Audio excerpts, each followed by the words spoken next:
আর হচ্ছে crude materialistic homeopathy, এই দুটো বিষয় নিয়ে আলোচনা করেছিলাম।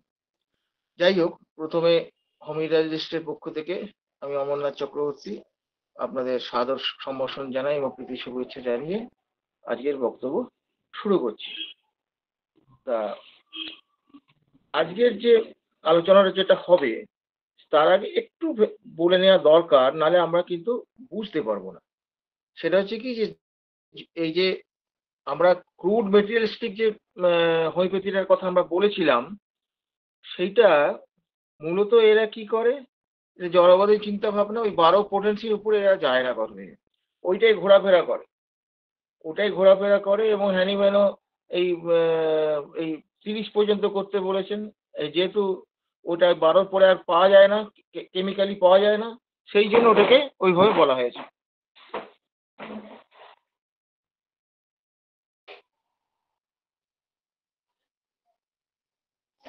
তাহলে কি হচ্ছে, এখন প্রশ্ন হচ্ছে যে তারা কেমিস্ট্রির উপর নির্ভরশীল হয়ে পড়ছে, কেমিস্ট্রির উপর নির্ভরশীল। আমরা কিন্তু অ্যালার্ট সাবজেক্টগুলোকে আমরা নিশ্চয়ই গ্রহণ করবো হোমিওপ্যাথিক দৃষ্টিভঙ্গি থেকে, এই কথাটা তো জে এন কাঞ্জিলাল বলেছেন।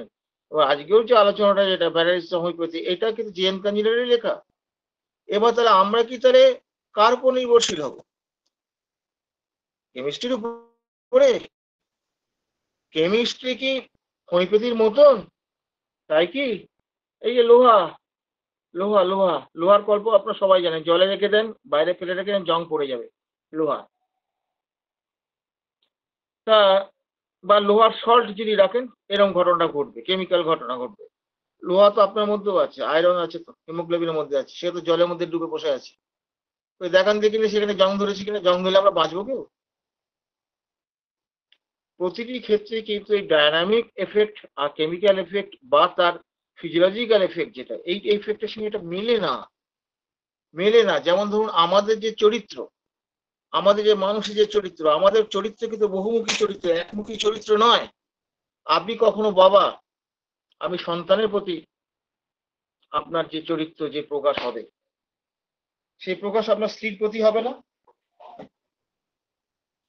আপনার ভাইয়ের প্রতি হবে না, প্রত্যেকটি আলাদা আলাদা, মানুষ তো একটাই। ফলে এই যে একটার সঙ্গে আরেকটাকে অ্যামালগামেট করা, এইটাকে বলে পণ্ডিতি বলে। এই পণ্ডিতির ছায়ায় হোমিওপ্যাথি উঠে যাওয়ার জোগাড়। আমরা কোন জায়গাটা নেব, কোন জায়গাটা নেব না, এইটা হচ্ছে লজিক্যালি নির্ভর করতে হবে। লজিক তো আমাদের ইন্ডাকটিভ লজিকের উপর দাঁড়িয়ে আছে। তো ফলে ব্যাপার হচ্ছে যে অলওয়েজ লজিক, আমরা কিন্তু ওই প্যাথোলজি নির্ভর বা ওই ডাটা নির্ভর আমরা হোমিওপ্যাথি করতে পারবো না, করা সম্ভব নয়, ডাটা মানা যায় না। আপনি দেখতে পাবেন আমরা ওষুধ দেওয়ার পর এমন ঘটনা দেখেছি, সুগার তার বেড়ে গেছে, 400-র কাছাকাছি চলে গেছে, বাস patient is okay. Patient okay মানে কি দারুণ ওকে। এবার বলুন যে বুকের পাটা থাকলে পরে আপনি তাকে কন্টিনিউ করতে বলবেন, সাহস থাকতে হবে। এবার ব্যাপার হলো যে সব কষ্ট কমে গেছে কিন্তু সুগারটা বেড়ে গেছে, আপনি আনন্দে নাচবেন। এটা ফলো আপটা যদি বোঝেন তাহলে জীবনে এইটা দেখলে আজকে উঠবেন, আরে বাবা কি সর্বনাশ করে ফেলেছি। তো আমরা এই যে মানুষের সর্বনাশ করে চলেছি, বুঝে না বুঝে, না বুঝে করলে তার ক্ষমা করা যায়, আর বুঝে যারা করে তাদের ক্ষমার যোগ্য তারা। যদিও আইন কানুন তাদের বিপক্ষে কিছু করতে পারবে না, কিন্তু মানুষের বিবেক তো আছে, বিবেকের বাইরে থেকে ঊর্ধ্বে কেউ নয়। এরপরে হচ্ছে কি আমরা আলোচনা করেছিলাম ভ্যাসিলেটিং হোমিওপ্যাথি। ভ্যাসিলেটিং হোমিওপ্যাথির ব্যাপারটা কি, এরাও কিন্তু খুব মজাদার। এরা কিন্তু সিঙ্গেল মেডিসিনটা ব্যবহার করে। এরা কি করে, যেমন ধরেন হাঁটুর ব্যথা নিয়ে গেছে, আজকে দেখতেই পাবেন তো কেউ হাঁটুর ব্যথা সারাচ্ছে, দেখতে পান সব পণ্ডিত আছে, বই টই লিখে ফেলেছেন, সে বইয়ের বাজারে খাচ্ছেও লোকে ভালো। তা হাঁটুর ব্যথা, কারো হচ্ছে টিউমার, টিউমার আবার মাথার টিউমারের আলাদা চিকিৎসা, হাতের টিউমারের আলাদা চিকিৎসা, প্রত্যেক আলাদা আলাদা চিকিৎসা। এই যে টিউমার গুলো যেটা হচ্ছে সেটা এরা করেটা কি, এরা ওই জায়গাটার উপরে বিশেষ কতগুলো ওষুধ, 3-4টে ওষুধ পর্যায়ক্রমে পরপর, একসঙ্গে মেশায় না কিন্তু, একসঙ্গে মেশালে তো জাত চলে যাবে না, পলিফার্মেসি হয়ে যাবে, সেটা করে না কিন্তু। এখানেও মিনিমাম ডোজ সিঙ্গেল দেয়। এইভাবে এরা করে থাকে। টিউমার যে সাপ্রেসড হতে পারে এই ধারণাই তো অনেকের নেই। আমরা তো বহু এরকম সাপ্রেশন দেখেছি।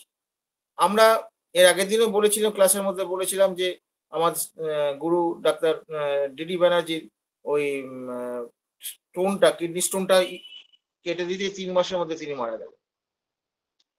That is also suppression. এর ফলে ব্যাপার হচ্ছে যে এই ঘটনাগুলো আমাদের সমাজে চলছে। এবার আপনাদের কাছে আমার আবেদন, আপনারা কি এটা চলতে দিতে পারেন? এই অনিয়ম, এই মানুষের স্বাস্থ্য নিয়ে ছেলে খেলা, এটা করতে পারেন না। আমি বারবার বলছি, অজ্ঞানে অজ্ঞানে ভুল ক্ষমার যোগ্য। কারণ আমরা প্রত্যেকেরই আমাদের একটা ডার্ক সাইড আছে। আমরা কেউ পূর্ণ আলোকিত নয়, আমরা পরিপূর্ণ মানুষ নই। কিন্তু আমাদের মানুষ হবার চেষ্টা করা, সেটা তো করতে হবে। আমার গুরু ডাক্তার তপন কাঞ্জিলাল প্রণাম নিতেন না, মানে তুই মানুষ নয়। মানুষ বলতে উনি হোমিওপ্যাথি বোঝেন। কথাটা খুব বড় অর্থে বলেন তিনি, কথাটা খুব মিথ্যেও না। ডাক্তার কেসি দাস কি বলতেন, তুই যতটা মানুষ হবি ততটা হোমিওপ্যাথি। বুকে হাত দিয়ে দেখুন তো আপনি কতটা মানুষ হয়েছেন। কত মানুষ হতে গেলে তাকে ভালোবাসতে হবে, মানুষকে ভালোবাসতে হবে। সেই ভালোবাসার মধ্যে কোনো স্বার্থ দ্বন্দ্ব থাকবে না, নির্ভেজাল ভালোবাসা, নির্মল ভালোবাসা থাকতে হবে। তবে সেটাকে আমরা গ্রহণ করব। আমরা কি পারছি সেটা? এবং আমরা হোমিওপ্যাথির উপযুক্ত মানসিকতা গড়ে তুলতে পারছি না, যার জন্য হোমিওপ্যাথি আমাদের ধরা দিচ্ছে না, তো দেবে না। তো সত্য কি যার তার কাছে থাকে? মিথ্যেকে নেয়ার জন্য দেখবেন আপনার এই কি বলে, ওই প্রচুর টাকা 2 নম্বরই কামিয়েছেন। সে টাকাটা আপনার ছাগলের নামে আছে, পাগলের নামে আছে, গরুর নামে আছে, আপনার দাদার নামে আছে, ভাই নাম, বিভিন্ন নামে থাকতে পারে। সৎভাবে যেটা কামিয়েছেন সেটা শুধুমাত্র আপনার সঙ্গে থাকবে। এই হচ্ছে মজা সৎ আর অসতের। তাহলে এইবার আমরা চলে আসছি এর পরবর্তী আলোচনাটা, যেটা চলে আসছি, এটা অত্যন্ত গুরুত্বপূর্ণ আলোচনা। সেটা হচ্ছে hit and trial homeopathy. Hit and trial, এটা 3 number. Hit and trial homeopathy. আচ্ছা, আমার কথা কি শোনা যাচ্ছে ভাই? হ্যালো, হ্যাঁ ঠিক আছে। হিট অ্যান্ড ট্রায়াল মানে প্রয়োগ এবং ফল বিচার হোমিওপ্যাথি। এই হোমিওপ্যাথিটা কিরকম?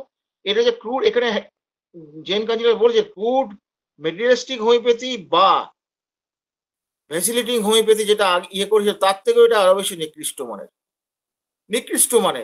এই ধরনের চিকিৎসকেরা একটি সদৃশতম ওষুধের চিন্তা কখনোই করেন না।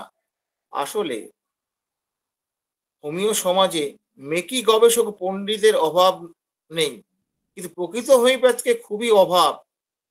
সবচেয়ে আশ্চর্যের বিষয় হলো যে এইসব হোমিওপ্যাথদের আমরা তথা সমাজের সম্মান দিতে বড়ই কুণ্ঠিত।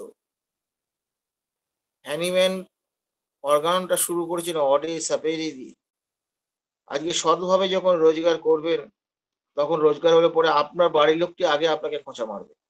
ওই তো দেখো ওর কত রুগী হয়, ওই তো ওই কিনে দিয়েছে, এরম ভাবে আপনাকে ঘাটা মারবে।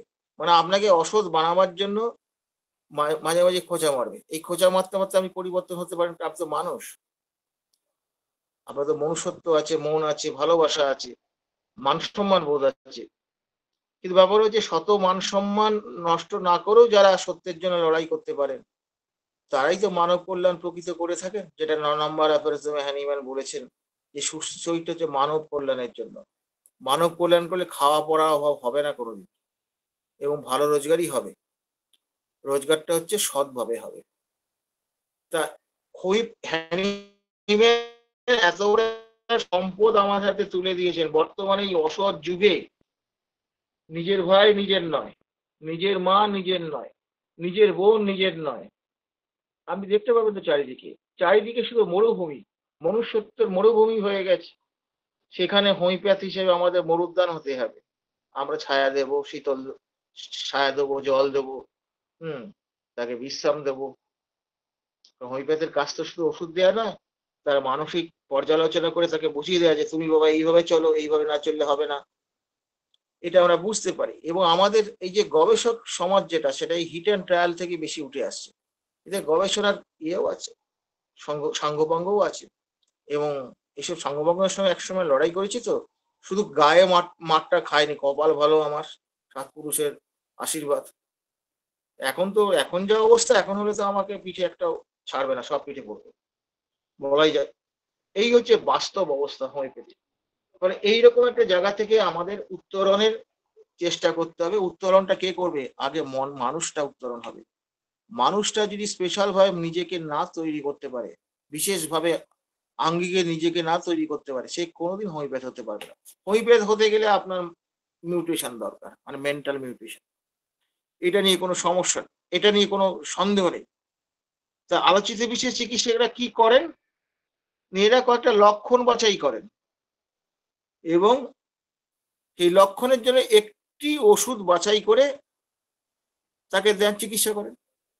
আপনি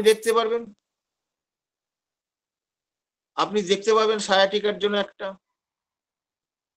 অমুক ব্যথার জন্য একটা, কানের পলিপাসের জন্য একটা, সব দেখতে পাবেন। এরকম চারিদিকে দেখতে পাবেন। তাদের কিন্তু রুগী কম হয় না।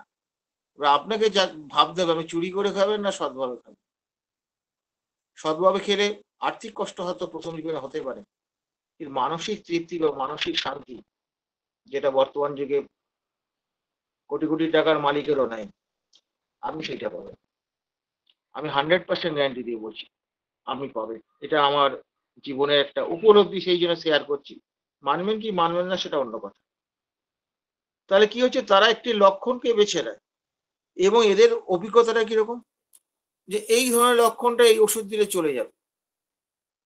এদের অভিজ্ঞতাটা খুব খারাপ নয়, কিন্তু যখন আপনি একটি লক্ষণকে যখন দূর করবেন, আপনার যেহেতু কেন্টের যদি 11 নম্বর অবজারভেশনটা পড়েন, সেখানে তিনি বলছেন যে কোনো লোকাল সিমটমকে যদি আমরা দূর করি, তাহলে কি হবে, সেখানে ভাইটাল অর্গান এফেক্টেড হবে।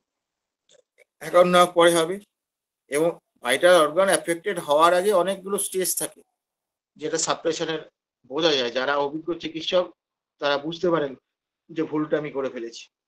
আর হোমিওপ্যাথিক সাপ্রেশন করলে তাকে কাটানো এত সোজা নয়, ভয়ঙ্কর কঠিন সেটা। এবং এদের কি ধারণা, এই যে এক একটা সিমটম কে বাছাই করে নিল, বাছাই করে এরা কিভাবে, এগুলো হচ্ছে আমার সোলজার বা সৈনিক। এরা কি করবে, আমি ঠিক যেভাবে দেব ঠিক সেইভাবেই কাজ করবে,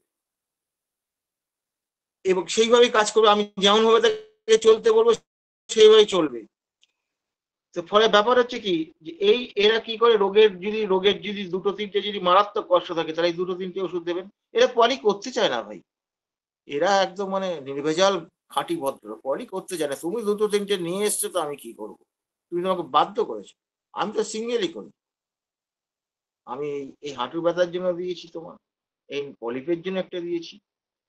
তা এরা দু তিন রকমের ওষুধ দেয়, দিয়ে কি করে, তারা বলে, তারা ভাবে যে এই তিনটে ওষুধ যদি দেই তিনটে রোগে, একটা না একটা তো কাজ করবেই। আচ্ছা ওগুলো যদি কাজ না করে, তো পরে দেখবো, মাথাটা তো আছে, ভেবেচিন্তে পরে দেখবো। তাহলে এই যে তিনটে ওষুধ পড়লো, তাদের ধারণাটা কি, যে একটা ওষুধ কাজ করবে, বাকি দুটো একই সঙ্গে কাজ করবে না, এই ধারণা। দেখবেন বহু বহু চিকিৎসক আছে, দেখবেন আলফালফা টনিক, টনিক না দিলে ওই প্লাসিবো হিসেবে কি দেওয়া আছে না, ওই অ্যালকোহলের মধ্যে 2-4 ফোঁটা আলফালফা দিয়ে দিলাম। কেউ বলে কমপ্লিমেন্টারি হিসাবে আমি বায়োকেমিক দিয়ে দিলাম। এরকম সব বলে, সব বড় বড় পণ্ডিতের ব্যাপার তো, আমি ছোটখাটো মানুষ ভাই, তা এটা বলে থাকি, এরা এরকম করেও থাকে। এদের কিন্তু রোগীর অভাব নেই, আর এরা মুখে বড় মিষ্টি হয়। আমাদের মুখ যেমন খুব বাজে, এদের মুখ বড় মিষ্টি।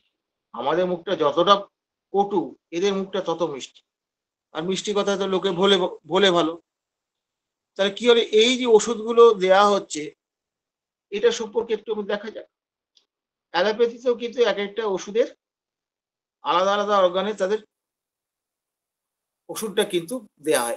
এইটা লিভারের জন্য করবে, এটা হার্টের জন্য করবে, কি এটা এই জন্য করবে, তারা দেয়। এবং তাদের ব্যাপারটা হচ্ছে কি, তারা কিন্তু ওই ল্যাবরেটরিতে তারা ওটা দেখে নিয়ে বা ইতর প্রাণীর উপর দেখে নিয়ে তারা ওইভাবে ইয়ে করে। তারপর ওদের যে সিলেক্টেড মেডিসিন গুলো পার্টিকুলার অর্গানের উপর গিয়ে কাজ করবেই করবে, এটা নিয়ে কোনো সন্দেহ নেই। যার জন্য তার রিলিফটা দিতে পারে, ওরা রিলিফ দিতে পারে বলেই তো অ্যালোপ্যাথি চলছে। তাহলে এইবার তাদের এই প্রত্যেকটার এগেইনস্টে একটা ডাটা আছে। এই ডাটাটা না, এইটা ওষুধের এইটা সাইড এফেক্ট। তার ফলে এই যে লোকে লোকে তখন বলে, দেখো এরা কত সত্যবাদী, এরা কত ভালো, কোনটা ভুল সাইড এফেক্ট আছে সেটাও তো আমাদের জানিয়ে দিচ্ছে। তুমি হোমিওপ্যাথি ডাক্তার, তুমি বলতে পারবে কোনটা সাইড এফেক্ট? বাস্তবে তো হোমিওপ্যাথিতে সাইড এফেক্ট হয়ই না। এই গুড না প্রয়োগ করে সাইড এফেক্ট হবেই না। তাহলে কি হয়? সেখানে সাপ্রেশন হয়। সাপ্রেশন হওয়ার জন্য তার শক্তিটা, রোগ শক্তিটা অন্তর্মুখী হয়ে গিয়ে ভাইটাল অর্গানে অ্যাটাক করে। এখানে তো ওই ব্যাপারটা আসে না, ওই কনসেপ্টেই আসে না। সাপ্রেশনের জন্য গন্ডগোলটা। তাহলে এবার হচ্ছে যে, যে ডাটাটা নেই, আপনারা দেখবেন যারা অনেকগুলো ওষুধ একসঙ্গে খাচ্ছেন, তাদের বিভিন্ন রকম শরীরের ট্রাবলস আছে যেগুলো ছিল না। এবং সেই ট্রাবলস গুলো কিন্তু ওই যে রোগগুলোর জন্য যে ওষুধ খাচ্ছেন, সেই রোগগুলোর বাদে আসছে। এবং এগুলো হচ্ছে কি মাঝে, মাঝে উঁকি মারে ২-৪ দিন ভোগায় চলে যায় ইত্যাদি, ইত্যাদি চলতে থাকছে। তাহলে এই যে ট্রাবলস গুলো আছে এগুলো যে সাইড ইফেক্ট হয়। একটা জায়গায় একটা জায়গায় যদি একাধিক কর্মকর্তা থাকে, তাদের মধ্যে হাতাহাতি হবে না এটা কোনদিন হতে পারে কি? এটাকে চলতি কথায় মিউচুয়াল অ্যাকশন বলছি ভদ্র ভাষায় আরকি। আপনি দেখুন না কোনো জায়গায় যদি কর্মকর্তা কয়েকজন থাকে, সে পুজোই বলুন বা রাজনীতি বলুন বা যেখানে বা হোমিওপ্যাথি সম্মেলন বলুন, দেখুন না তাদের মধ্যে কাটাকাটি হাতাহাতি হবে। খুব বেশি হলে হাতাহাতি মারপিটও হয়ে যেতে পারে। কিন্তু কথা কাটাকাটি তো হবেই। ব্যাপারটা এরকম। মিউচুয়াল অ্যাকশন যেটা কোনোদিনই ওরা ডাটাটা বার করতে পারেনি। কারণ ওই পার্টিকুলার একটা ড্রাগের ডাটা বার করেছে। কিন্তু ৩ টে ড্রাগ যখন যাকে দেয়া হচ্ছে, কি ৪ টে যাকে দেয়া হচ্ছে, আমি এমন দেখছি ১২-১৪ টাও খাই দেখেছি। দেয়া যাতে হচ্ছে তাদের ক্ষেত্রে কি হবে? তাদের ক্ষেত্রে মিউচুয়াল আছে কি? মিউচুয়াল ডাটা কিচ্ছু নেই। তাহলে বুঝতে পারছেন সবটাই ডাট। আর হোমিওপ্যাথিতে মিউচুয়াল ডাটার তো কোনো প্রশ্নই আসে না, কারণ হোমিওপ্যাথি তো ওইভাবে করা হয়নি। তাহলে কি হলো? এই যে এদের এই যে ধারণা যে অ্যালোপ্যাথির মতন, যে অ্যালোপ্যাথি একটা টার্গেট অর্গান থাকে। এই ওষুধটা এই লিভারে কাজ করবে, এই ওষুধটা স্প্লিনে কাজ করবে। এইটা হার্টে কাজ, এই টার্গেট অর্গান থাকে, এরাও কিন্তু টার্গেট অর্গান করে। এবং দেখবেন আমাদের কিন্তু হোমিওপ্যাথি বইয়ে লেখা আছে কোন ওষুধটা কোন অর্গানের উপরে বেশি কাজ করে। এরকম লেখা থাকে। সেখানেও কিন্তু ঐরকম থাকে না যে এইটা এতে করবেই করবে এরকম ব্যাপার থাকে না। কোন অর্গানের উপর বেশি কাজ করে সেইগুলো বেশি কাজ করে। কিন্তু আমি সেই বেশি কাজটা স্পেসিফিক করে ফেলছি। স্পেসিফিক করে আমি এটার জন্য এটা দিচ্ছি। এই যে ব্যাপারটা যেটা, এই যে প্রয়োগটা হচ্ছে এখানে কিন্তু লক্ষ্য করে দেখুন। এর ফলে কি হচ্ছে বুঝতে পারছে না তো। হিট অ্যান্ড ট্রায়াল মানে কি? একটা হিট করলো আর দুটো নয় কাজ করবে না। কাজ যদি না করে পরে আবার একটা দেবো। এই তো এদের নিয়ম। এদের তো কোনো রেকর্ডিং এর দরকার হয় না। রেকর্ডিং এর এদের কোনো দরকার হয় না। তাহলে এর ফলে কি হবে? আল্টিমেটলি মানুষের রোগগুলো জটিলতা বাড়বে এবং এই প্রয়োগটা যেটা এটা নিকৃষ্টতম প্রয়োগ। আপনি এরকম নিকৃষ্টতম প্রয়োগকে উৎকৃষ্টতম ডাক্তারের কাছে দেখতে পাবেন। উৎকৃষ্টতম মানে কি? যে প্রচুর রোজগার করে, যার প্রচুর পেশেন্ট আছে। সমাজটা তো বোঝে না হোমিওপ্যাথি কি এবং এটা আমাদের দায়িত্ব হোমিওপ্যাথিকে কি বুঝিয়ে দেওয়ার জন্য। হোমিওপ্যাথিকে বাঁচার স্বার্থে করবেন, নিজের স্বার্থে বাদ দেন। হোমিওপ্যাথি বেঁচে থাকতে গেলে আপনাকে এটা করতে হবে। না করলে কিন্তু সব বিচ্ছিন্ন হয়ে ছিটকে যাবে সব।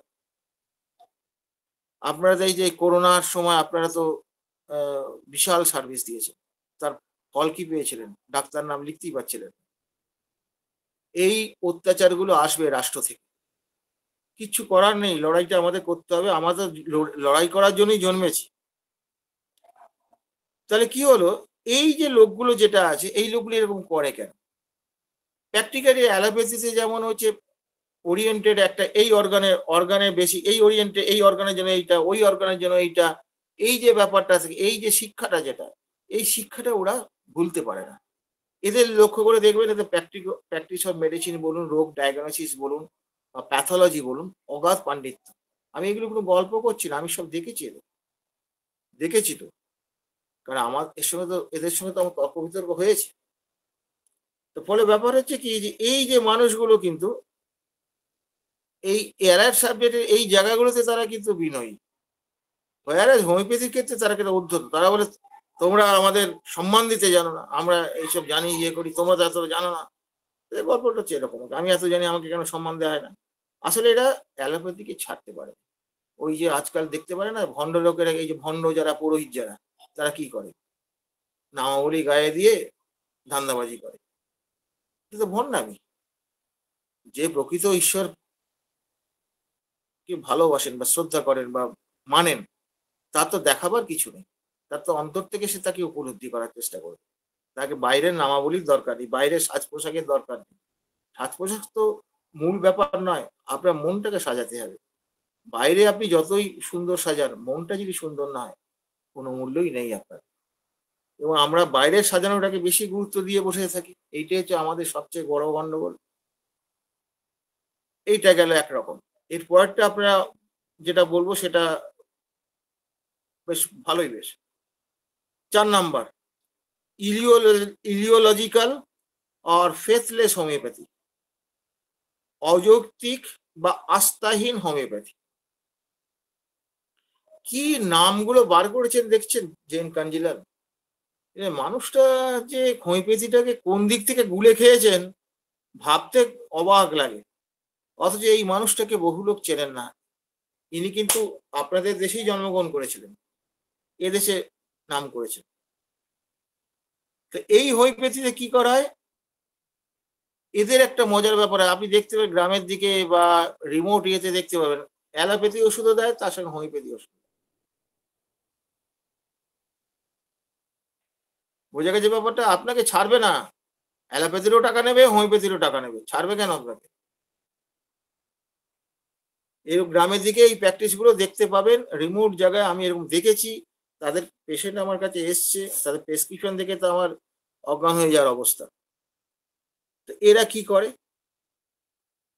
না, বেপরোয়া ভাবে এরা ওষুধ প্রয়োগ করে এবং এদের বিবেকের দংশন বলে কিছু নেই। এবং বাস্তবতা হচ্ছে যে অ্যালোপ্যাথি ওষুধ প্রয়োগ করা তার লাইসেন্সও তো নেই। তারা বুঝতে পারছেন যে এরা কতটা নীতিহীন, যে যেটার অধিকার নেই সেটাকে আমি অধিকার ফলাচ্ছি, এটা তো হতে পারে না। এবং অ্যালোপ্যাথির চোখ ধাঁধানো উন্নতি বা চাহিদা দেখে এরা মোহিত হন এবং এইটার জন্য তিনি কি করেন, তারা জেনেও না জানার ভান করেন, মানে দেখাতে চায় না যে আমি অ্যালোপ্যাথিটা ভালোবাসি। বাস্তবে এই চিকিৎসা রোগের সাময়িক উপশম বা দমন ব্যতীত কিছুই করতে পারে না। এবং এরা কখনো অ্যালোপ্যাথি দেয়, কখনো আয়ুর্বেদিক দেয়, কখনো হোমিওপ্যাথি দেয়, কখনো ইউরোপ্যাথি দেয়, আবার দুটো মিশিয়েও দেয় হোমিওপ্যাথির সঙ্গে। এই রোগটা তোমার হোমিওপ্যাথিতে কাজ করবে, ওই রোগটা তোমার এই আয়ুর্বেদিক দিলাম, এই রোগটা ইউনানি দিলাম কি অ্যালোপ্যাথি দিলাম, এইরকম সব এদের ফর্মুলা। এইসব ফর্মুলা হচ্ছে বড় বড় গবেষক ছাড়া এগুলো আবিষ্কার করতে পারে না, এরা বিরাট গবেষক। এবং এরপরে কি করছে, আলটিমেটলি এইভাবে ওষুধগুলো খাওয়ার পরে রোগগুলো কি হচ্ছে, দুরারোগ্য ব্যাধিতে পরিণত হচ্ছে। কারণ তার তো বিভিন্ন রকম জটিলতা আসবে। আপনারা এর আগেও বলেছি, হ্যানিম্যান বলেছেন যে ক্রুড থেরাপি যদি করা হয়, হ্যাঁ, সেখানে কি হবে, সোডার সঙ্গে মিশে সেটা কমপ্লেক্স ডিজিজ তৈরি করবে। আমরা তো এই ব্যাপারটাই, যারা এই মাদার টিংচারের গল্প বলে বা জুনিয়রদের শেখাবার নাম করে যে মানে যে অস্ত্রগুলো সব তুলে দেওয়া হয় সর্বনাশ করার, তারা এই জায়গাগুলো তো তারা পড়েন না বা জানলেও বলেন না, শুধু বলে আমরা কাজ পাই। কাজ তো সবেতেই পাই, তাহলে হোমিওপ্যাথিটা কেন করতে যাবো? হোমিওপ্যাথির কাজের সঙ্গে নীতির একটা সম্পর্ক আছে তো। তাহলে এরা এরা কি করে, এরা তাহলে ওই যে অ্যালোপ্যাথির মতন ওইভাবে করে, কিভাবে করে সেই জায়গাটা একটু বুঝতে পারবেন। রোগীর বর্তমান ও ভবিষ্যতে সর্বনাশ করে। আজকাল একটা মানুষ বিভিন্ন রোগে ভোগেন, ফলে রোগের নাম অনুসারে বিভিন্ন ওষুধ সেবন করতে হয়। এরা রোগের নাম অনুসারে বিভিন্ন ওষুধ দেয় এবং বিভিন্ন সামগ্রিক রূপলের কোনো তত্ত্ব নেই, যেটা বলছিলাম মিউচুয়াল অ্যাকশন, তার কোনো রূপলের জানা নেই তাদের। এবং এরা কি করে, আজ থেকে 30 বছর আগে কি 40 বছর আগে আপনি কটা ক্যান্সার, কটা সুগার, প্রেশার দেখেছেন, শুনেছেন? আজকে দেখুন ঘরে ঘরে ঢুকে গেছে। রোগ বাড়ছে না, রোগ কি বাড়ছে? কমছে? কমছে না তো। বিভিন্ন জটিল রোগগুলো বাড়ছে। তো হোমিওপ্যাথির বড় সমস্যা হলো প্রকৃত আরোগ্য নির্ভর বিশুদ্ধ অবিকৃত লক্ষণের উপর। তারপরে এই যে লোকগুলো যেগুলো আছে এরা তো বিশুদ্ধ আলো করে না, এরা বিশুদ্ধ চিকিৎসা করে না, ফলে এখান থেকে কি আপনি পাবেন? কিছুই পাবেন না তাদের, তাই না? এখান থেকে কোনো আরোগ্যের কোনো ব্যাপার কিছু নেই। তাহলে রোগ নির্ভর চিকিৎসা করছে, যেটাকে থেরাপিউটিক্স বলা হয়। থেরাপিউটিক্স করেই কিন্তু আমেরিকা থেকে হোমিওপ্যাথিতে উঠে গিয়েছে। মানে থেরাপিউটিক্স সম্পর্কে খুব সাবধান। আমাদের থেরাপিউটিক্সের মধ্যে ভালো বই হচ্ছে ফ্যারিংটনের বই। খুব সাবধান, হ্যারিংটন শুধুমাত্র থেরাপিউটিক্স নয়, হোমিওপ্যাথিটা বুঝতেন। ওটা ফ্যারিংটন বোঝার আগে আপনি নিজেকে আগে ঠিক করুন, তারপরে ফ্যারিংটনে হাত দেবেন। নাহলে কিন্তু গন্ডগোল পাকাবে। তাহলে কি হলো? এই যে হোমিওপ্যাথি যেটা, এটাকে এক ধরনের পঙ্গু হোমিওপ্যাথি বলা যেতে পারে। যেখানে এইরকম ভাবে চিকিৎসা, রোগের নাম ধরে চিকিৎসা করে, এবং অনেকেই দেখবেন রোগের নাম শুনেই ওষুধের নাম বলতে শুরু করে দেয়। এটা একটা গ্রুপ গেল। এবার আমরা যেটা আলোচনা করব সেটা হচ্ছে কি, সিউডো হোমিওপ্যাথি বা নকল হোমিওপ্যাথি। এই রে, আজকাল কি হোমিওপ্যাথির অভাব আছে? ট্রু হোমিওপ্যাথি, মডার্ন হোমিওপ্যাথি, নামটাম সব তো মনেও থাকে না রে ভাই। ট্রু হোমিওপ্যাথি, মডার্ন হোমিওপ্যাথি, তারপরে pure electro homeopathy, pure homeopathy, এরকম কত নাম খুঁজে পাবেন ফেসবুকে। হ্যাঁ, তারপরে যে জেনেটিক হোমিওপ্যাথি, কেউ বলে গোব্যাক হোমিওপ্যাথি, যত রকমের আছে আর কি, যার যেমন ইচ্ছে সে করে যাচ্ছে। হ্যাঁ, হোমিওপ্যাথিটা কি আমার বাবার সম্পত্তি যে আমি নাম দেবো? হোমিওপ্যাথি তো হ্যানিম্যানের সম্পত্তি রে বাবা। অন্যের সম্পত্তি আমি হস্তক্ষেপ করতে যাব কোন দুঃখে? এইটাই তো দ্বিচারিতা, এটাই তো নীতিহীনতা। তাহলে কি হলো? এই সিউডো হোমিওপ্যাথি মানে নকল হোমিওপ্যাথি। এই ধরনের হোমিওপ্যাথি কিন্তু অযৌক্তিক এবং আস্থাহীন হোমিওপ্যাথির থেকে অনেক কম। এই আগের যে হোমিওপ্যাথিটা বললাম ইলজিক্যাল, তার থেকেও এটা খারাপ। এটা কেন খারাপ আলোচনা করলে বুঝতে পারবেন কেন খারাপ, এবং অধিকতর ধ্বংসাত্মক এটা, এবং এর সঙ্গে লক্ষণ সদৃশতার কোনো সম্পর্ক নাই। লক্ষণ সদৃশতার কোনো সম্পর্ক নাই। এরা কি করে? এরা কিভাবে চিকিৎসাটা করে? না, এরা অ্যালোপ্যাথও নন, আবার অ্যালোপ্যাথের নিজস্ব আইনসম্মত অধিকারও আছে, যদিও এরা অ্যালোপ্যাথ নন। নিজের হোমিওপ্যাথ বলার নৈতিক অধিকার এদের আছে কিনা একটু ভেবে দেখা দরকার। তারা কি করে? লক্ষণ সংগ্রহের প্রয়োজন বোধ করে না, সদৃশ ওষুধ খোঁজার তাগিদ নেই। তারা শুধু রোগের একটি নাম চায়। রোগের নাম জানার পর, দেখুন আগের ইয়েটাও রোগের নাম জানতো, নাম জেনে কি করতো সে?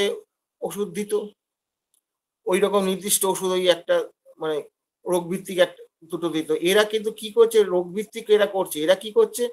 পেটেন্ট, রোগভিত্তিক পেটেন্ট। কথাটা বুঝতেছেন? এক একটা রোগের নাম করে, আপনি যেমন ধরুন একটা টনসিলের ব্যথার জন্য আপনি ধরে নেন যে আমি টনসিলের ব্যথাকে ব্যারাটাকাপ দেবো, সবাই দিলেন, কিছু ভালো হবে, কিছু গন্ডগোল হবে, সব ঠিক আছে। কিন্তু টনসিলের ব্যথার জন্য যখন পেটেন্ট যখন দেবেন 4টে 5টে 6টা 8টা 10টা, আমি তো 15-16টাও দিতে দেখেছি। তো পরে এই যে দিয়ে যখন করবেন, এইটা কি তাহলে ওর থেকে ক্ষতিকারক বেশি নয়? এটা অনেক বেশি ক্ষতিকারক। এরা কি করেন? এইটা দেন, যেমন এদের ওষুধের ব্যাপার লিস্ট আছে, রোগের নাম জানার পর দাঁতের ব্যথার জন্য এই ওষুধ, পাতলা পায়খানার জন্য এরকম ওষুধ। এবং এরা কি করে? রক্ত পরিষ্কারের জন্য ওষুধ, স্নায়ুর ক্ষমতা বাড়াবার জন্য ওষুধ, যৌন ক্ষমতা বাড়াবার জন্য ওষুধ। আমি আর বলতে চাইছি না, ফেসবুকে দেখতে পাবেন। এরা কারা? এই গ্রুপের লোক। এখানে অনেক রোজগার হয়, 3,000 5,000 7,000 টাকা রোজগার হয়। আর মানুষ তো যদি ওদের কাছে না সারে, কারো কাছে বলতে পারবে না যে আমাকে এটা সারাতে পারেনি। কিরকম বুদ্ধি করে এরা চলে বলুন দেখি রোজগার করার জন্য? আমরা বলতে পারবে না যে অমুক ডাক্তারের কাছে, ও ওর কাছে গেছিলিস তো কি হয়েছিল রে? বলতে পারবে না। এরা সেই সুযোগটা এরা নেয়।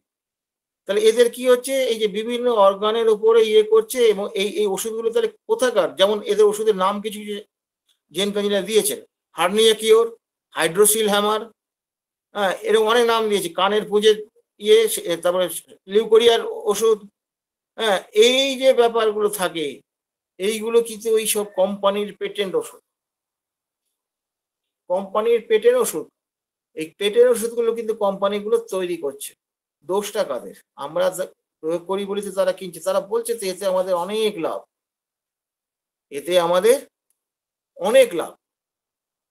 তাহলে দেখা যাচ্ছে কি, আজকে এই যে আলোচনাটা করছি, আলোচনার মধ্যে কতগুলো জিনিস আমরা দেখতে পাচ্ছি। সেটা হচ্ছে কি, ক্রুড মেডিসিন দেয়া হচ্ছে, কোনো ক্ষেত্রে দেয়া হচ্ছে সিঙ্গেল মেডিসিন দেওয়া হচ্ছে, পোটেনসি হিসেবে দেওয়া হচ্ছে, কোনো ক্ষেত্রে মিক্সিং করা হচ্ছে, কোনো ক্ষেত্রে পেটেন্ট করা হচ্ছে। এই যে ব্যাপারগুলো যেগুলো হচ্ছে, এইগুলো কিন্তু কোনোটাই হোমিওপ্যাথির আন্ডারে পড়ে না। অথচ এইগুলো বাজারে রমরমা চলছে। এবার আসুন, এই জায়গাটা আমি একটু টাচ করে যাই। এটা টাচ না করলে পরবর্তী জায়গাটা আপনারা বুঝতে পারবেন না। শক্তি, হোমিওপ্যাথির শক্তিটা আমি এই আলোচনাটা করলে আপনারা বুঝতে পারবেন শক্তিটা কোথায়। আমি একটু ফিজিক্যাল সায়েন্সে চলে যাচ্ছি। যেমন ধরুন লোহা, লোহার আপনি একটা টুকরো পেলেন, তাকে ভাঙলেন, ভেঙে গুঁড়ো করলেন, গুঁড়ো হলো। গুঁড়ো করার পর তাকে আরো আরো সূক্ষ্ম করলেন, অণুতে পরিণত হলো। অণুর পর এবার তাকে আরো সূক্ষ্ম করলেন, পরমাণুতে পরিণত হলো। পরমাণুকে আবার ভাঙলেন। এরকম ভাঙতে ভাঙতে একটা জায়গায় গিয়ে বোসন কণা, যেটা এখন আইনস্টাইন আর সত্যেন্দ্রনাথ বোস, তারা বলছেন যে একটা থেকেই পৃথিবীর সৃষ্টি।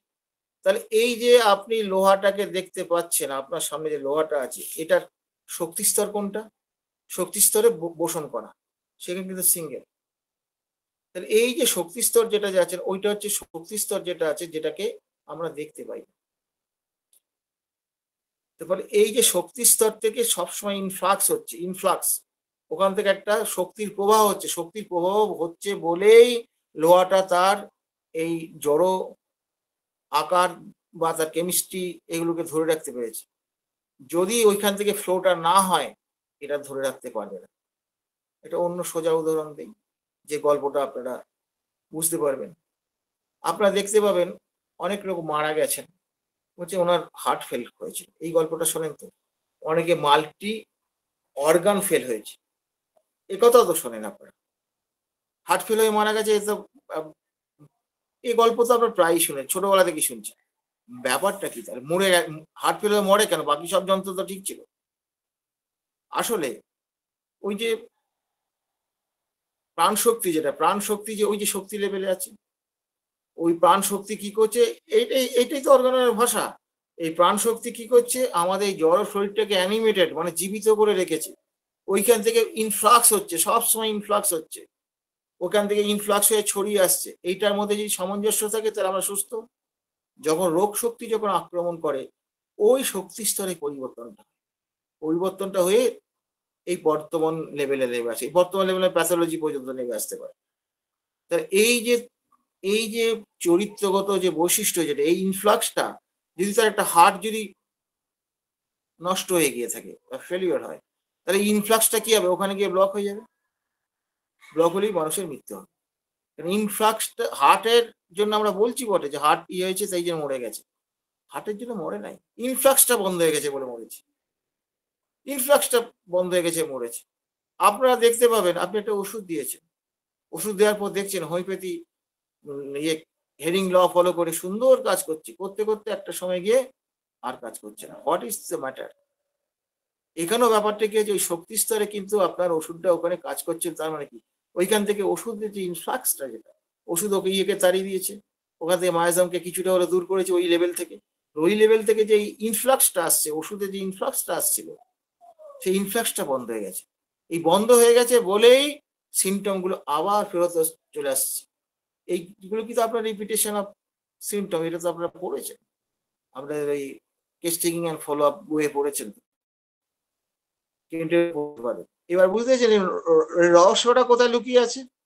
এই জায়গাটাকে আপনাদের একদম মাথায় গেঁথে ফেলতে হবে। মাথায় যদি গেঁথে ফেলতে পারেন, তাহলে দেখবেন হোমিওপ্যাথি প্রেসক্রিপশন যেমন সোজা হয়ে যাবে। তখন এই কমপ্লিমেন্টারি বলুন বা কি বলবো, ফলো আপ বলুন, এরকম অনেক কিছু বই লেখা আছে। মূল ব্যাপারটা ইনফ্লাক্সটা কার সঙ্গে ট্যালি করছে। এই ইনফ্লাক্সটাকে ট্যালি করতে গেলে কেন খুব সুন্দর বলেছেন, সেন্টার টু পেরিফেরি কভার করতে হবে। আপনি যে সিমটম গুলো কভার করেছেন, সেগুলো কোন কোন symptom? Physiological symptom, physical symptom, mental symptom করে। মেন্টাল সিমটম মধ্যে কোন স্তরের, মেন্টালের কোন শক্তি স্তরের সঙ্গে আমরা ট্যালি করতে পেরেছেন। ট্যালি যদি করতে পারেন, তাহলে কিন্তু কেসটা সম্পূর্ণ আরোগ্য হবে, নাহলে হবে না।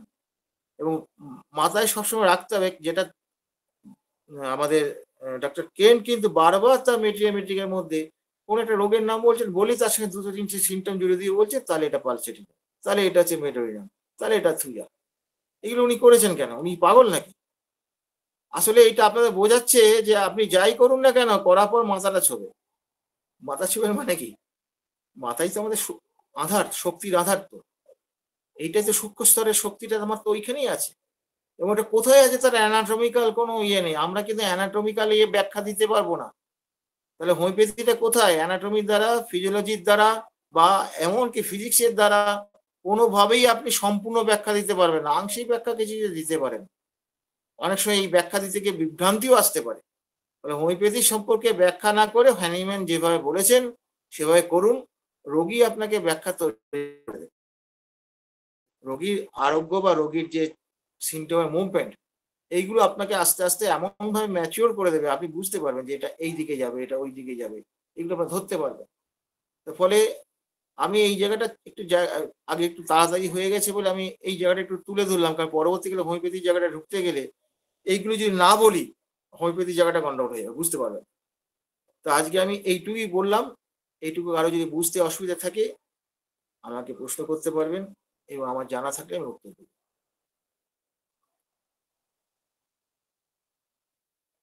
এই বাবা, আমি তোমার ইয়ে করতে পারছি না।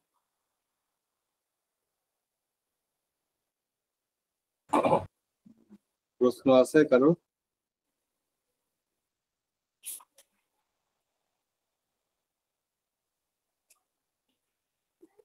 আজকের আলোচনার বিষয়ে কারো কোনো প্রশ্ন আছে কিনা?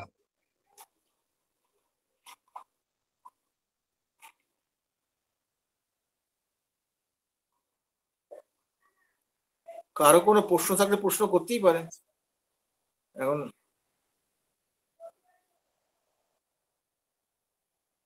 মনে হচ্ছে না, আজকে আলোচনাটা এমনি খুবই মানে প্রাঞ্জল ছিল, বুঝতে খুব একটা সমস্যা হওয়ার কথা না, ক্লিয়ার ছিল প্রতিটা বিষয়। তারপরেও কারোর কোনো প্রশ্ন থাকলে বলতে পারেন। হ্যাঁ, শামসুদ্দোহা ভাই বলেন। হ্যাঁ, আদাব স্যার। স্যার, আমার কোশ্চেনটা হলো, এটা তো আমরা অনেকটা বুঝতেছি, কিন্তু এই এখনকার যে প্রেক্ষাপট তাতে যে যে মানুষদের বোঝানো এই জিনিসটা যে কিভাবে, মানে কতটা টাফ বা আরো কিভাবে সহজে বোঝানো যায়। কারণ সবাই তো জানে যে আসবে, ওষুধ দেবে, ভালো হয়ে যাবে। মানে এই যে এখনকার যে ট্রিটমেন্টের যে সিস্টেম, সেখানে তাদের অন্য ধরনের কিছু একটা বোঝানো এবং সেটাতে ধরে রাখা, এইটা জিনিসটা অনেক চ্যালেঞ্জিং স্যার। এইটার সম্বন্ধে কি বলবেন? এটা একটা খুব ভালো প্রশ্ন, কিন্তু আজকে আমি এর উত্তরটা দেবো না, তবে ইঙ্গিতটা দিয়ে রাখছি। একটা আমাদের হোমিওপ্যাথি সম্পর্কে যেটা বলা হয় যে হোমিওপ্যাথি ওষুধে নাকি সারতে দেরি হয়। এই আরোগ্যটা কি? যেমন ধরুন ঘুম হচ্ছে না, ঘুমের ট্যাবলেট দিলে ঘুম হচ্ছে। এই কৃত্রিম ঘুম আর নর্মাল ঘুম কি এক নাকি? তোর মধ্যে অনেক পার্থক্য আছে। রোগীর সঙ্গে কথা বলেই ধরতে পারবেন। এটা যদি আপনি না ধরতে পারেন তাকে আপনি কি করবেন? কিছু করতে পারবেন না। এবং এখানে হোমিওপ্যাথিটা করতে গেলে কেন আমরা হোমিওপ্যাথি করবো, কেন এই সময়টা দেব, এটা আমাদের বোঝাতে হবে। না বুঝলে ছেড়ে দেবেন। মানুষ তার অভিজ্ঞতা থেকে আপনার কাছে পরে আসবে, এখন পালিয়ে যাবে। এবং আমাদের লড়াইটা তো একটা সিস্টেমের এগেনস্টে। আমার কথা সবাই শুনবে না তো, আমি জানি তো সেটা। আরে হ্যানিম্যান অর্গাননে বহু জায়গায় সিঙ্গেল মেডিসিন কত জায়গায় কতবার বলেছে। কজন সিঙ্গেল করে? তো হ্যানিম্যানের কথা যারা শোনে না তারা আপনার কথা আমার কথা শুনবে? আমাদের তো গালাগালি দেবে। কিন্তু আমাদের ওটা ধরলে হবে না। আমরা আমাদের ব্যক্তিগত কষ্ট বা ব্যক্তিগত অপমান এইগুলোকে বেশি গুরুত্ব দিলে হবে না। আমাদের দেখতে হবে যে হোমিওপ্যাথির মান সম্মানটা যাতে বজায় থাকে। এই এই মানসিক কাঠামোটা আমাদের তৈরি হওয়া দরকার। এবং আমি আলোচনা করব এবং হোমিওপ্যাথিতেও যে দ্রুত আরোগ্য হয় না এমন তো নয়। এখন ব্যাপারে যে ওরা দ্রুত সিমটম চলে যাওয়াটাকে আরোগ্য মনে করছে, সেটা তো নয়। এবং আজকে দেখুন অধিকাংশ রোগের কি অবস্থা বলুন দেখিনি। একবার শুধু ওষুধ ধরাতে পারলে হবে, যতদিন বাঁচবে সে কবরেই যাক আর চিতাই যাক, ততদিন তাকে খেয়ে যেতে হবে। একদম মানে কি বলবো, একদম চক্রবৃদ্ধি। চক্রবৃদ্ধি না, এটাকে কি বলে ব্যাংকে, রেকারিং ডিপোজিট, অবস্থা ভয়াবহ। রেকারিং চলতে থাকবে। এটা কি মিথ্যা কথা বললাম ভাই? না স্যার, ভয়াবহ অবস্থা। এবং শুধু ভয়ানক অবস্থা। এবার মানুষগুলো কার কাছে যাবে বলুন দেখিনি? হোমিওপ্যাথির কাছে আসবে? তারা তো এরকম বদমাশি করছে।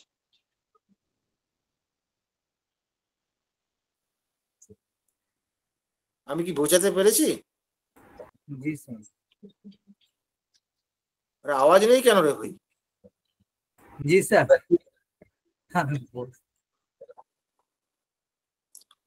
ঠিক আর আছে, কোনো? ভালো ভালো প্রশ্ন ছিল। আর এটার উত্তরটা আসলে আছে, স্যার তো বলছেন পরে দিবেন ডিটেল। উত্তরটা না আলোচনা করবো। হোমিওপ্যাথি থেকে আরোগ্য থেকে বেশি সময় লাগে, এটা নিয়ে আমার লেখা আছে। তারপরে হোমিও ডাইজেস্টে এর আগেও তো বেরিয়েছিল ওটা, আপনার ওটা মনে নেই?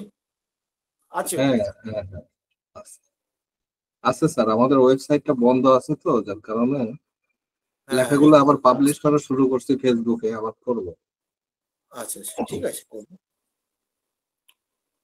আচ্ছা, আচ্ছা সামনের সপ্তাহে কিন্তু ক্লাস হবে না, তারপরের সপ্তাহে আমি আমার ক্লাস করতে পারবো। ঠিক আছে স্যার, ঠিক আছে। ওকে। তো ঠিক আছে, সবাই কারো ভালো থাকেন। কারো প্রশ্ন থাকলে স্যার প্রশ্ন করুন। জি, নমস্কার স্যার। হ্যাঁ, কে বলছেন? সাগর দা বলেন। ও, আমি স্যার খেয়াল আপনি করিনি গো। আমি আওয়াজটা বুঝতে পারি। আলোচনার একটা জায়গায় স্যার আপনি বললেন যে আম, একটা জায়গায় বলছেন যে ঔষধের আসলে সাইড ইফেক্ট হয় না, হুম। একের অধিক যদি ঔষধ দেওয়া হয় তাহলে সেটা সাপ্রেশন বা দমন হয়।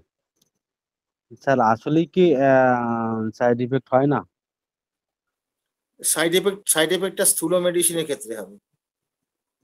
পটেন্সির ক্ষেত্রেও আমাদের তো হয়। না, হয় পটেনশিয়াল সাইড এফেক্ট হবে না। পটেনশিয়াল ক্ষেত্রে যেটা হবে, ওই সিমটমটা সাপ্রেসড হবে। সাপ্রেস হওয়ার জন্য তখন কি হবে, রোগ শক্তিটা ইনারের দিকে চলে যাবে। এইটা হয় আমাদের শক্তির খেলা তো। সাইড এফেক্টটা তো জড়বাদী ব্যাপারটা, স্থূল স্থূল ব্যাপার তো ওটা। ওটা ওইভাবে সাইড এফেক্ট হবে না।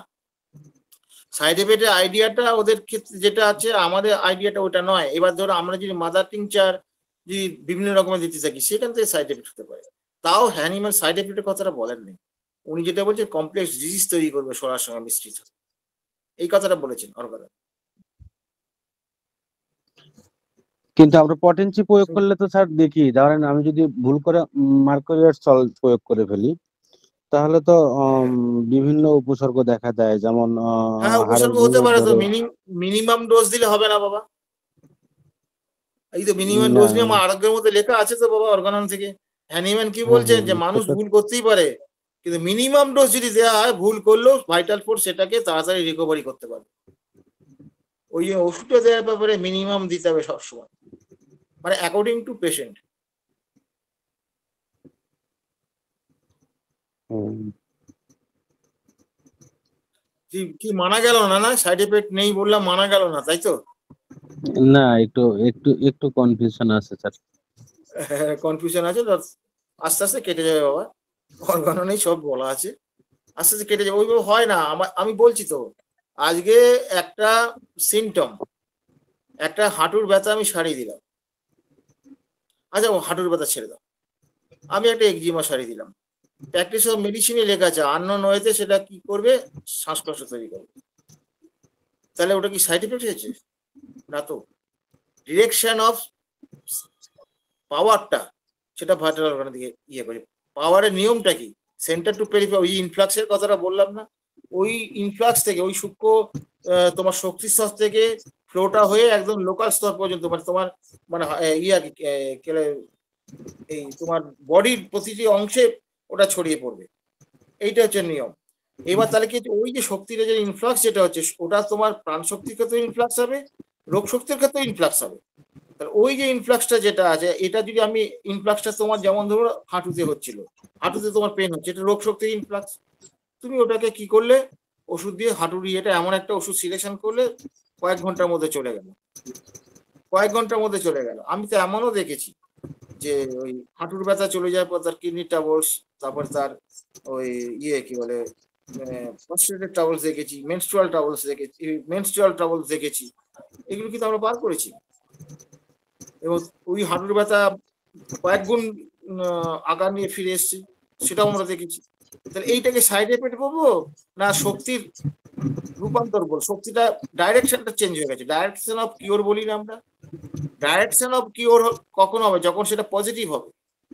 যখন সেটা ডাইরেকশন অফ কিওরটা যদি অন্যদিকে যদি যায়, তখন তার কি হবে? সে তো রোগ তৈরি করতে সাহায্য করবে।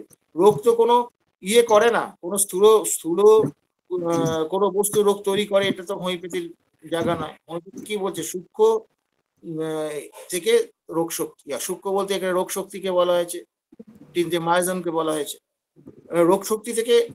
তাহলে এই রোগ শক্তি যদি সূক্ষ্ম হয়, তাহলে এইটার তো ডাইরেকশন অফ লাইনটাকে আমরা যদি ছড়িয়ে দিই, হাঁটুতে করছিল মানে কি তোমার অর্গানের বাইরে করছিল, ভাইটাল অর্গানের মধ্যে ছিল না সে, আমি হাঁটু থেকে সরিয়ে দিলাম, হাঁটুটা ক্লিয়ার হয়ে গেল। এই যে ক্লিয়ারটা হয়ে গেল, তাহলে ওই শক্তিটাকে কি আমরা কাটতে পারবো? শক্তিটাকে সিমিলিমাম না দিলে কি শক্তি কাটে না নষ্ট হয়? এখানে তোমার ডিসিমিলার হয়ে গেছে, শক্তিশালী। তাহলে এইটা কি হবে? সাপ্রেশন হয়ে যাবে। সাপ্রেশনে তাহলে ওই শক্তিটা ঘুরে গিয়ে কোনো ভাইটাল অর্গানকে অ্যাটাক করবে। এটাকে তুমি সাইড এফেক্ট করবে কি করে? কারণ শক্তি সে কিছু না কিছু করবে। তোমাকে পোড়াবার জন্য আমি মশাল জ্বাললাম, তোমাকে না পুড়িয়ে আরেকজনকে পুড়িয়ে দেবো, কিন্তু মশাল তো তার কাজ করবেই। তাহলে তোমাকে পোড়ালাম না মানে এই নয় যে আমি আমার ভুল ইয়ে করেছি, তা তো নয়। মশালের কাজ মশাল করবে, এখানে তাই রোগ শক্তির কাজ রোগ শক্তি করবে। সাইড এফেক্ট আসে কেন? কারণ ওষুধগুলো তো ড্রাগ প্রুফিং নেই, তার তো প্রকৃত সেই ওষুধের কি কি ক্ষমতা সেটা তো তারা জানেই না। জানে না বলেই তো তাদের এই সাইড এফেক্ট গুলো পরবর্তীকালে আবিষ্কার করে তারা। এবং একটা সময় সাইড এফেক্টের জন্য ওষুধটা বাতিল হয়ে যায়। আমি কি একটু বোঝাতে পেরেছি না তাও পারিনি? জি স্যার, অনেকটাই। ঠিক আছে, তাহলে আজকে শেষ। আজকে ঠিক আছে, সবাইকে শুভরাত্রি জানিয়ে ধন্যবাদ সবাইকে। বিদায় নিচ্ছি। শুভরাত্রি সবাইকে। সবাইকে উপস্থিত থাকার জন্য অসংখ্য ধন্যবাদ। আগামী সপ্তাহে তো ক্লাস বন্ধ থাকবে, পরের সপ্তাহে সবাইকে পরের ক্লাসে আমন্ত্রণ রইল। সে পর্যন্ত সবাই ভালো থাকেন। শুভরাত্রি। শুভরাত্রি।